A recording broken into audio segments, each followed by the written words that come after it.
I guess you have a bit of knowledge on this, and like we know, that's 90% aimed towards Drake.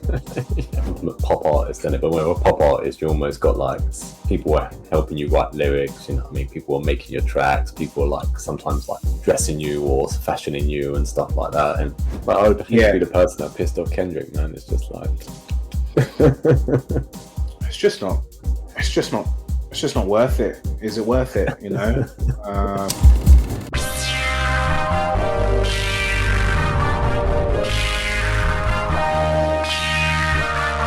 Hello guys, this is the Matt and Marc with Marc show, where Marc and Matt do just that. I am Matt. I'm Marc. And today we are continuing the third track in the saga of Kendrick and Drake, the story beef. So this is the track LikeThat, features Future, Metro Boomin and Kendrick Lamar, off of the Metro Boomin and Future collaboration album We Don't Trust You. Metro Boomin is like a really big track producer, made his name within the last 10 years, works a lot with Future, artist called 21 Savage, and he's one of the sort of like the newer age of producers. So you've got him, you've got a guy called Hit Boy, and actually there's a backstory which I think will start coming into play as we listen more. Okay. Some history with Future, Metro Boomin and Drake also. Okay, cool. So how I would maybe describe this is that like first person shooter, as you said, was kind of like not even really a jab, it was like a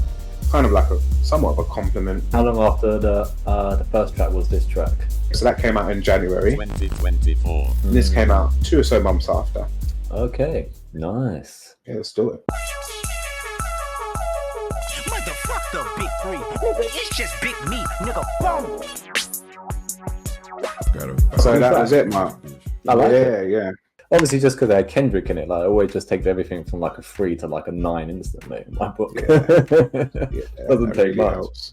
Big Me. The response. I did catch that. It's only Big Me, not Big 3. That was pretty cool. Came straight back. And like similarly to what you were saying, everyone was just like, oh shit, like, oh damn, he's really going for him. J. Cole was being somewhat nice, you know? Yeah, a little bit of a compliment. However, I think it now, I guess you have a bit of knowledge on this, and like we know, he is mainly towards Drake. You know, that's 90% aimed towards Drake. What did you think of the beat as well? The beat was neat, man. Beat was so cool. Yeah. Like much preferred it, like compared to the other track. It just felt like modern, fresh. You know what I mean? Like I really like the sample. I like the fact that it was that old track in it that they were kind of playing on. Barry White. Dun, dun, dun. Yeah. Dun, dun, dun, dun, dun. Yeah. But yeah, then to hit it with that vocal sample as well in the background was pretty cool, quite different. And then that kiddie. Yeah. The switch up at the end where it's just hitting the beat hard. Like you can imagine like hearing that in a club or something, it would sound. Yeah, bro, in the car it bangs, man. It bangs on the car.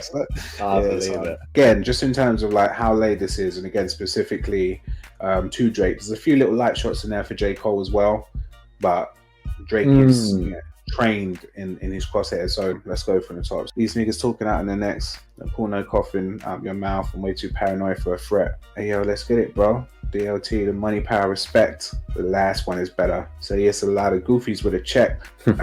So the DOT, the money, power, respect. So DOT obviously K dot, money, power, respect. And he says, but the last one is better because there's a lot of goofies with a check. So he's saying you can have the money, you can have power, but you'll still just be a goofy guy that no one really respects. I'd much rather have respect than just the money and the power, because there's a lot of goofy people who have money or a check. That's a sick lyric, man. Bloody it's hell. Hard, right? I need to hear it like 3-4 times, and then you're like, oh, bloody hell, man, that's so good. Even now, Marc, there are things that I'm hearing. I've listened to these tracks like easily hundreds of times by now. Easy. That's me though, innit?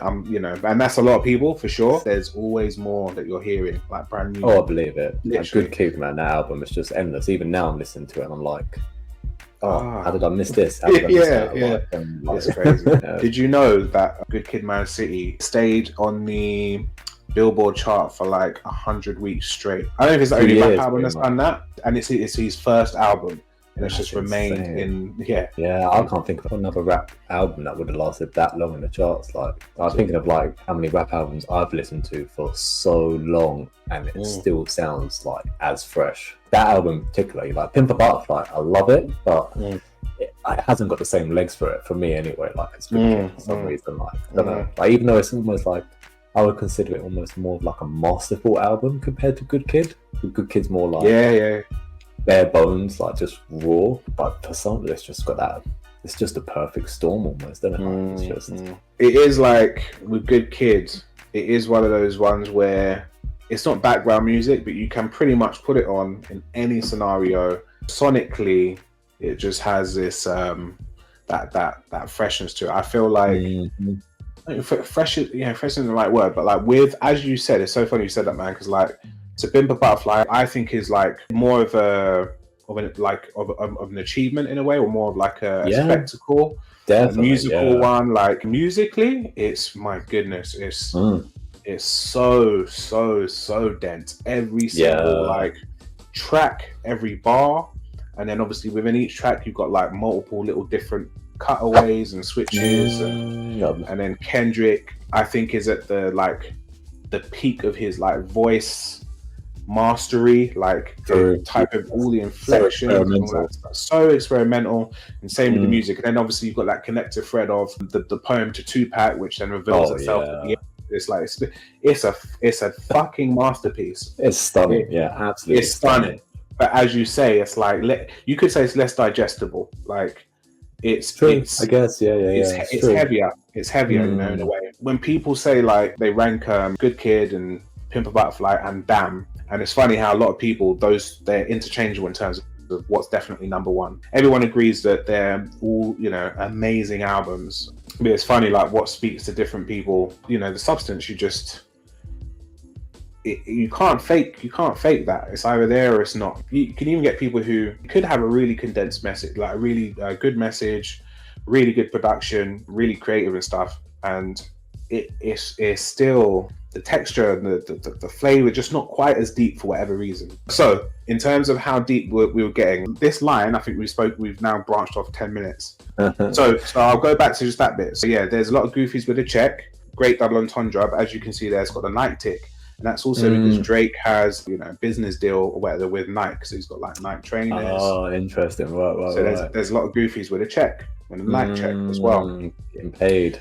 And then he says, I hope them sentiments symbolic. My temperament bipolar, I choose violence. Yeah, niggas clicking up, but cannot be legit, no 40 water. So when he's talking about niggas clicking up, he's getting together, that's obviously Drake and J. Cole. J. Cole, right. Yeah. So then, I guess the most overt, other than the big three statement, when he says, fuck sneak this in, first person shooter, I hope they came with 3 switches. Switch is the thing that you put into the gun and it makes it like an automatic thing, I think, anyway. We'll just call it a gun. So he's basically saying, yeah, I hope you came with 3 switches. Again, there's more to that as well, which we can go into a bit later. Crash out like fuck rap. This Melly Mel, if I had to. The Melly Mel is like, again, one of the founding forefathers of rap. Him saying that is like Kendrick would view this man as a god of sorts, and he's saying if I have to crash out so hard, you know, like fuck rap, take out anyone, man. Take out anyone, and it can go beyond, like it will go outside of rap, you know, not necessarily violence, but like I will crash the fuck out. Got 2 T's with me. I'm snatching chains and burning tattoos. 2 T's is one of the people in Kendrick's crew, I think, like his bodyguard or something. And that was just basically saying that if he shows up in his town, they'll be snatching chains and whatnot with 2 T's. But then obviously 2 T's and burning tattoos, like it's just, and then there's 2 T's and tattoos, and it's just like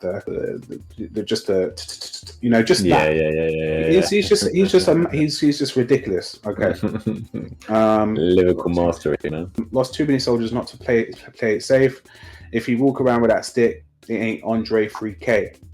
J. Cole has a bar about walking around with a stick, one of his shoes, like a walking stick. But then Andre 3000, I don't know if you know, he recently released like a flute album where he's just playing flute. No idea. That makes me so happy. Check it out. I know what I'm listening to in the car tomorrow. Been doing stuff live and stuff as well. Yeah, right. But I think it would make for like good meditation, you know, sort of, it's that sort of ambiance. So yeah, check it out. But that's what that's about. So if he walks around with that stick, it ain't Andre 3K. It's not a flute. It's not, you know. And obviously a stick is also a gun. So, you know, double, triple entendres there. Think I won't drop the location. I still got PTSD. What the fuck, the big three, nigga? It's just big me, nigga. so that was basically the bomb. That was like the first little explosion to be like, oh shit, this is real. He's going at next. It's on, and then it's on. And not only that, it's like so now you have to respond. So after this, it sort of set a quote unquote timer up for Drake and J. Cole to respond in some way, and then. Going further down a little bit more, motherfuck the big three, nigga, it's just with me. And he says, I'm really like that. And your best work is a light pack. Nigga, Prince outlived Mike Jack. So, in the first person shooter video, and also in the song that we listened to in the lyrics, you see that Drake references Michael Jackson because he's about to surpass Michael Jackson's record for most singles or albums sold or some shit like that. Oh, wow. So he's wearing the white glove. He's doing the Michael Jackson dances. One of the albums in the last few years, he sampled Michael Jackson as well. You know, he bought some of his memorabilia. And he's basically just sort of flaunting like, I'm about to surpass Mike and all this stuff, right? Wow. But just going back before the Prince outlived Mike Jack bar, he says, your best work is a light pack. So light pack, that could just, you know, like a shit bag of weed, a light pack, just something that's light. Yeah. Just, you know, like light beer almost. Like a light beer, literally like Bud Light, you know. Like, yeah. That's what comes to my mind. Your best work is a light pack. And then that light pack line is something we'll also come back to because there's a deeper meaning to that as well, which I won't ruin now. And so now, Prince outlived Mike Jack. Now, we started off with our very first video was reacting to Prince. It was. Performing with Kendrick. Amazing performance. It was a Paisley Park, something like that. That's right. Yeah, that's right. In 2014. Amazing, like, impromptu thing that we watched. And I thought it was cool to watch that because, again, it gave a little bit of context into the relationship between Kendrick and a bit more how some lyrics play into it. So... And he says here, again, Drake is trying to compare himself to Michael Jackson. Kendrick here says, Prince outlived Michael Jackson, which is true. Prince obviously died after Michael Jackson. But also, there is a comparison that could be made in terms of them as artists. Prince and MJ. Like, and Prince and Drake and Kendrick. Right. What would you say is the like if you had to define the differences between Prince and Michael Jackson, what would you say like the differences of them are? Oh, that's a good question, man. Damn. In terms of, I guess, their talents mainly. Well, you would say Prince is more the musician kind of thing, and you got MJ, obviously that dancer and singer. Like when I think of Prince, I think of the guitar first, funny enough, and I think of him making the music. Whereas MJ, I kind of think of his voice. And I think of him dancing first and foremost, kind of thing. And so I'd say that's like the biggest difference I would say, like in my head. The entertainer and the artist, in a way, right? Prince, that's a good way to put it. Like Prince's genius was he can play any instrument, he can sing the song, he can look good as well, he can entertain. Not as crazy as Michael Jackson dancing and all that sort of stuff, but you put him into a studio, he can literally create everything in that album. He can engineer it, mix it, he writes it, he does everything himself. He's the thorough musician. But Michael Jackson was always like the bigger, more revered artist. He had more of a production behind him. You know, he had writers, he had Quincy Jones, Teddy Riley, Rodney Jerkins, other like big name producers, and that was kind of his quote unquote formula. His talent and his, you know, again, him as a performer and entertainer, like a complete commercial artist or whatever you want to call it, commercial artist. there's nothing like Michael Jackson, right? Yeah. He is like the ultimate pop artist, isn't it? But when you're a pop artist, you almost got like people are helping you write lyrics. You know what I mean? People are making your tracks. People are like sometimes like dressing you or fashioning you and stuff like that. And even though like MJ was almost like the pinnacle of how good that can actually be, I guess with Prince, I guess you like, even though he was obviously pop, but it almost falls more into that singer-songwriter kind of category, isn't it? Like, he was a pop artist, but he was almost like, I guess, the full package kind of thing in terms of through and through, playing the instruments, writing every like musician. And totally, I guess, his own creation kind of thing, which I guess MJ was as well. But obviously, MJ being a kid and getting pushed in a certain direction every which way, you know, I mean, you wonder how much was his own design and how much you know? Yeah, for sure. And so man, and so that plays into the this line, Prince outlived Mike Jack. Again, we're talking about legacies and what kind of artist I am, what kind of artist you are. And, you know, Kendrick loves Michael Jackson as well, so it's no slight to Michael Jackson. But, you know, since you want to position yourself next to Michael Jackson and his legacy by saying, oh, I'm going to sell more in this digital streaming age, which is not the same as going to the shop to buy a physical copy, not the same at all. True. Oh, all right, you can say that you're Mike, but then Prince outlived Mike Jack. So what we saying? You know, I've skipped over the like the most layered and like detailed bar in the whole song, which is nigga bum.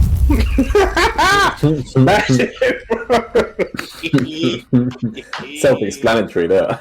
Oh, only Kendrick can like imagine just anyone else saying nigga bum.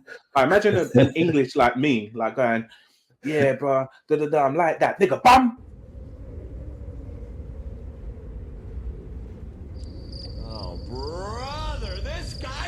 Bro, did you just say? Why are you shouting? Just imagine the writing process. Like it's like, okay, what comes next? Bomb, definitely bomb. Yeah. He just like three underlines. Like twice now. Is the third time too? No, third time's not enough actually. Just keep this going. Just circle it in red. Yeah, that's the thing, man. Like Kendrick's so musical. You know, and it's like you just feel it. He could have said, nigga, fruit, and you would have felt it and be like, oh shit, fruit. Like he continuing on, for all your dogs getting buried, that's a K with all these lines. He gonna see Pet Cemetery and it bum. So that's cryptic, man. Drake's last album was called For All the Dogs. All your dogs getting buried. That's a K with all these lines. So obviously K9, also dog, K9. And then Kendrick is K. And then the 9s are also guns. So K is with all the guns. And he gonna see Pet Cemetery because he's gonna bury your dogs. You know, K was mad, like just stupid, really. I feel so for Drake. It's early days.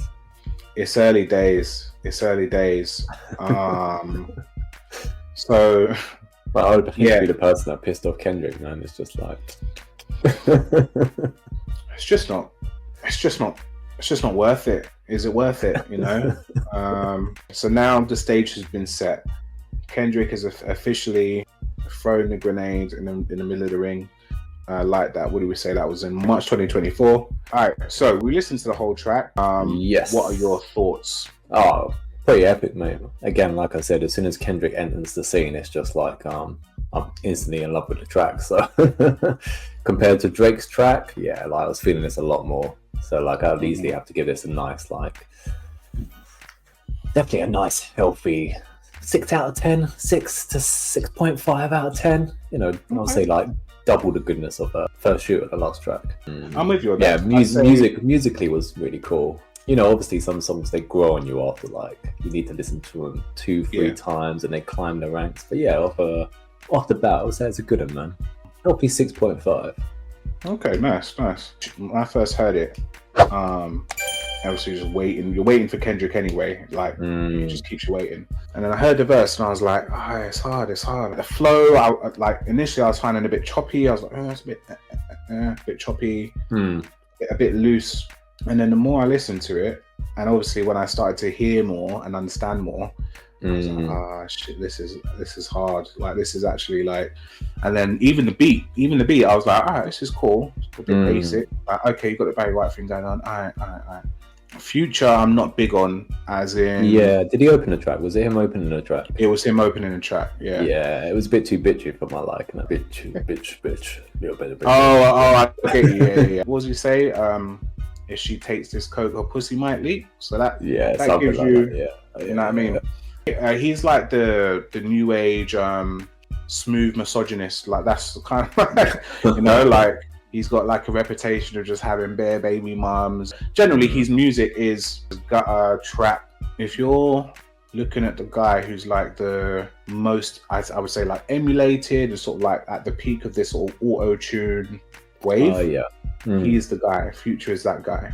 Oh, really? So like a lot of his tunes that are decent, and one thing that I can say, although it's not my thing, like people say that he uses his voice like an instrument. Like when he comes up with certain like licks, and especially within like the realm of auto-tune, because it's just a big corrective tool, and a lot of people just do fuck all on it, and then they just do whatever on the keys and get it to the notes that they want. But the actual like melodic licks and the things that he does is creative, and you know, you could even say take some risks. Like if I that verse, even as I'm listening to it, his first verse, beyond basic, but it just does what it needs to on the track. And so that's a snapshot of Future. Him and Drake have collaborated quite a bit in the past. 2 big albums, I think. What a Time to Be Alive. Yeah, if you're reading this, is too late. Anyway, so yeah, good tune. We're talking about how stuff can grow on you, and that's certainly what it did for me. Just Kendrick's verse is just a hype verse. So yeah, that track I would give very similar. In fact, probably exactly the same as you. Probably like a 6.5. I would give that. Nice. Yeah, in terms of the levels. Okay. Cool. So, all right. So that was us checking out Like That, Kendrick, on Metro Boomin and Future song, Like That, where he takes direct aim at J. Cole and Drake, mainly Drake. Yeah, perfect.